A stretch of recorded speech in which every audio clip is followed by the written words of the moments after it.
Compounding should be discussed at the outset of every investment conversation if you're a novice.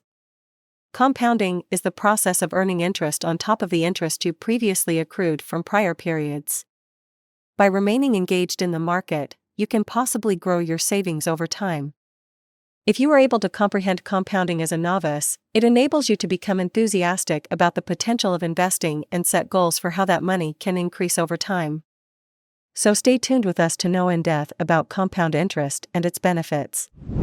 What is compound interest? When your earnings are gradually reinvested so that they might generate income as well, this process is known as compounding. Both interest and investment returns, sometimes known as compound returns, have the ability to compound. Compounding can accelerate the growth of your initial deposit or investment in both scenarios compared to what would happen if you did not reinvest your returns. How does compound interest work? The interest on a loan or investment that is calculated by adding the initial principal and interest from previous periods is known as compounding interest. Because it is periodically increased by a percentage, for example, by 10% each month, the principal is compounded. When the primary grows by a fixed amount, this contrasts with linear growth, i.e., adding 10 each month. Let's examine an illustration. Consider making a $100 deposit into a savings account that earns 10% interest yearly. You would have $110 in the savings account after a year. However, after 2 years, your interest would have grown and you would now have $121 in your account.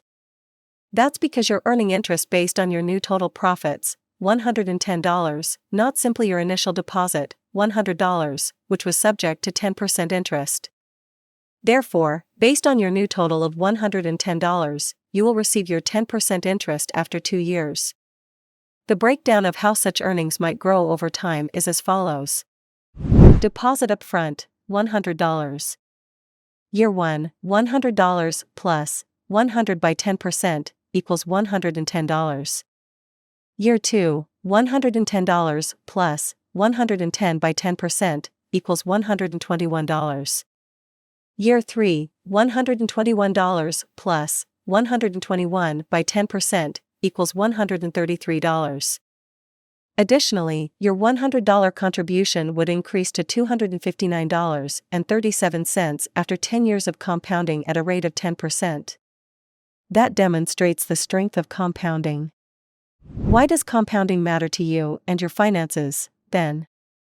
Depending on whether compounding is applied to an asset or a liability, it can either work for you or against you.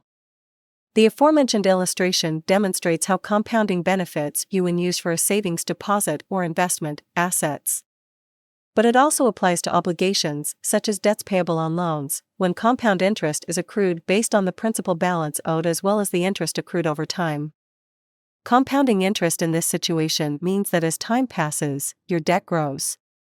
When it comes to accounts with debt, compounding money is something you want to avoid. The formula to calculate compound interest is a tongue sticking out, 1 plus R/N(Nt). E equals the total amount of money accrued on your principal plus interest after N years. P equals initial investment or deposit. R equals interest rate, in decimal form. N equals number of compounding periods. T equals time in years, how long the principal remains invested/deposited. What benefits does compound interest offer? For both customers and financial organizations, compound interest has its benefits.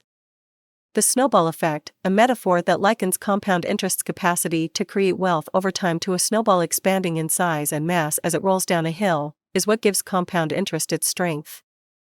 Compound interest enables even small investments to generate significant returns over time. Investors who start saving in their 20s stand to gain the most from the snowball effect. Due to consistent investments, they will initially save less, but by the time they retire, they will also have a sizable sum of money. Start saving early. Time gives compound interest its strength. Your money might earn higher interest the longer you keep it in a savings account or invest in the stock market. The longer your money is in the account, the more compounding can take place, allowing you to receive interest on interest already earned. Think about the difference between someone who saves $2,500 per year for 40 years and someone who saves $10,000 per year for 10 years before stopping. Here is how much each saver will have after 40 years, assuming they both receive daily compounded yearly returns of 7%. A person who saves $10,000 a year for 10 years, then nothing for 30 years will get $1,388,623, while the person who saves $2,500 a year for 40 years will get $612,116. Both individuals save a total of $100,000, but the individual who started saving more early ends up with significantly more at the end of the 40-year period.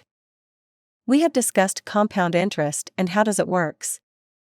I hope you have liked what you watched. Subscribe the channel and press the bell icon for the notification of upcoming videos.